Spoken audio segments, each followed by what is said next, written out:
நம்மை கூடி வந்திருக்கிறோம்.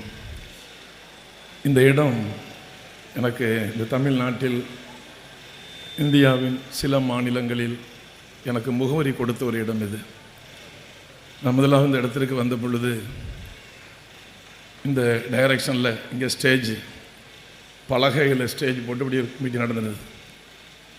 நான் அப்பொழுது களனூட்டு கும்பலிருந்து வெளியில் வரக்கூடிய ஒரு தருணம் அது. திருச்சியில் என்னுடைய பாசெல்லாம் இருந்தாங்க. தஞ்சாவூர் சர்போஜ் கல்லூரியில் என்னுடைய படிப்பை முடித்தேன். தஞ்சாவூருக்கு படிக்க வந்த நான் என்னுடைய பாதை மாறி போனது. காரணம், என்னுடைய தகப்பனார் வியாதிப்பட்டு மரித்து போனார்கள். என் தாயார் பிச்சைக்கார கும்பலோடு சேர்ந்து பிச்சை எடுத்து கொண்டிருந்தார்கள். 4 பேர் ஆம்பளை பிள்ளைங்க, நாங்கள் 2 பொம்பளை பிள்ளைங்க. என் தாயாருக்கு சாமியாடி குடும்பம், 21 சாமிகள். எங்களுடைய பாட்டி சாமியாடி, எங்கள் சித்தப்பா சாமியாடி, எங்கள் அத்தை 100 வயதுக்கு மேற்பட்டு வாழ்ந்தார்கள். நான் கல்லூரி படிப்பை முடித்த பிறகும் சாமியாடி. ஆனால் என் பிச்சை எடுத்து என் தாயை 21 சாமியில் ஒரு சாமியும் காப்பாற்றவில்லை. இயேசு காப்பாற்றினார். இயேசு காப்பாற்றினார். மன்னார்குடியில் ஒரு மந்திரவாதிகிட்ட நான் போகும் பொழுது என் தகப்பனார் குறித்தவர் சொன்னார், மந்திரம் முத்தி போச்சு, 7 விதமான ஆவிகள், 2 ஆவிகளுடைய தகப்பனுடைய நுரையீரலை தின்று விட்டது, உங்கள் தகப்பனாரை காப்பாற்ற முடியாது. மருத்துவர் சொன்னார், உங்கள் அப்பா பெரிய குடிகாரரா என்று கேட்டார். ஒரு டிராப் கூட எங்கள் அப்பா சாரையும் குடித்தது கிடையாது. குடிகாரர்களையும் தகப்பனார் திருத்தி இருக்கிறார். புகைப்பிடித்தவளை திருத்தி இருக்கிறார். காங்கிரஸில் இருந்தார்.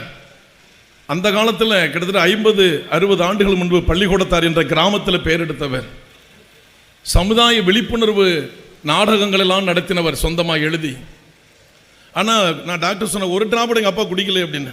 உங்கள் அப்பா பெரிய குடிகாரம் அப்படின்னு சொன்னார். 3 மாதம் அவங்க அப்பா இவரோடு இருப்பினார். டாக்டர் காலில் விழுந்து நான் அழுதேன், கையெடுத்து கும்பிட்டேன், கதர்னேன். அவர் சொன்னார், நாங்கள் அழுகையை பார்த்துட்டு ஒரு 24-25 வயசு வாலிபன் இப்படி கதறுகிறானே என்று சொல்லி அப்படியே அதிர்ச்சி அடைந்து என்னை பார்த்தார். இந்த கண்களில் கண்ணீர் வடிகிறது. மறுபடியும் நான் கேட்குறேன், ஏதாவது வழி இருக்கா டாக்டர்? இல்லை, 3 மாதம் தான் அப்படி இருப்பார். எங்கள் அப்பா மரித்து போனார். எங்கள் அப்பா மரித்து எங்கள் தாய் எங்கே இருந்து கொண்டிருந்தார்கள். அதே ஊட்டியானில் இன்றைக்கு மிகப்பெரிய ஆலயத்தை தேவன் கட்டி தந்திருக்கிறார். அந்த ஊட்டியானியில் நான் நடந்து வரும் பொழுது தாயை ஊரில் விட்டு விபச்சாரம் பண்ணி சாப்பிட்றானுங்க, தடிப்பயலுங்கன்னு சொன்ன வார்த்தை எங்கள் காதுகளில் விழுந்தது. என் தாயை அடித்து கால்களை முறிக்க நான் திட்டமிட்டு, அந்த திட்டம் நடக்கவில்லை, ஒரு மாட்டை அடிப்பது போல எங்கள் அம்மா நான் அடித்தேன். ஒரு காலை முறிப்பதற்காக. சுருக்கமாக சொல்லு, கொடுத்த நேரம் ரொம்ப சொற்பமான நேரம். ஒரு மாட்டை கூட, ஒரு மிருகத்தை கூட ஒரு மனிதனை அப்படி அடிக்க மாட்டேன். எங்கள் அம்மாவை அப்படி நான் அடித்தேன். விஷம் வச்சு கொள்ளலாம் என்று திட்டமிட்டோம். அவளை சுமந்து பெற்ற தாயாச்சே, அவளை எப்படி விஷம் வச்சு கொள்றது? இதயத்தை கடினமாக்கி தாயை நாங்கள் தேடினோம். திருவாரூர் பட்டணத்தில் குறிப்பி நான் பிற்காலத்தில் தஞ்சாவூருக்கு வந்த பொழுது முதலாவது இந்த இடத்துல வந்துவிட்டு நான் போய்விட்டேன். 7 மாதங்கள் கேட்பேன். அடுத்து நான் ஞானஸ்நானம் பெற்று தஞ்சாவூருக்கு நான் வரும் பொழுது 6வது 7வது மாதம் என் தாய் ஹீலிங் சென்டரில் உட்கார்ந்திருந்தார்கள். இயேசு, நான் அறியாத தேவன், நாங்கள் முன்பின் அறியாத அந்த தேவன் தாயை கொண்டு வந்து வைத்திருந்தார். என்னுடைய வாழ்க்கையில் ஒரு புதிய மாற்றம் உண்டானது. கர்த்தருக்கு ஸ்தோத்திரம்.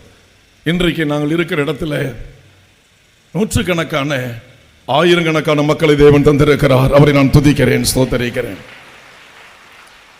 ஒவ்வொரு வருடமும் ஊட்டியானில் 7 பேர் 8 பேருக்கு குறைவில்லாத மனநிலை பாதிக்கப்பட்ட என் தாய் எப்படி மனநிலை பாதிக்கப்பட்டு கண்ட இடத்திலும் பிச்சை எடுத்துக்கொண்டு வாழ்ந்து எங்கெல்லாம் படுத்து நித்திரை செய்தார்களோ, இன்றைக்கு அதே நிலையில் உள்ள அநேகரை கர்த்தர் ஒவ்வொரு வருடமும் ஊட்டியானில் கொண்டு வந்து வைக்கிறார். சுகமாகி போய் கொண்டிருக்கிறார்கள். நல்ல கரங்களை தட்டி ஆண்டவரை மகிமைப்படுத்துங்க. இயேசு கிறிஸ்து இன்றும் ஜீவிக்கிறார். உயிருள்ள தெய்வத்தை வணங்க வந்திருக்கிறோம். செத்து கல்லறையில் புதைக்கப்பட்ட ஒரு தெய்வம் அல்ல, உயிரோடு எழுந்த தெய்வத்தை வணங்க வந்திருக்கிறோம்.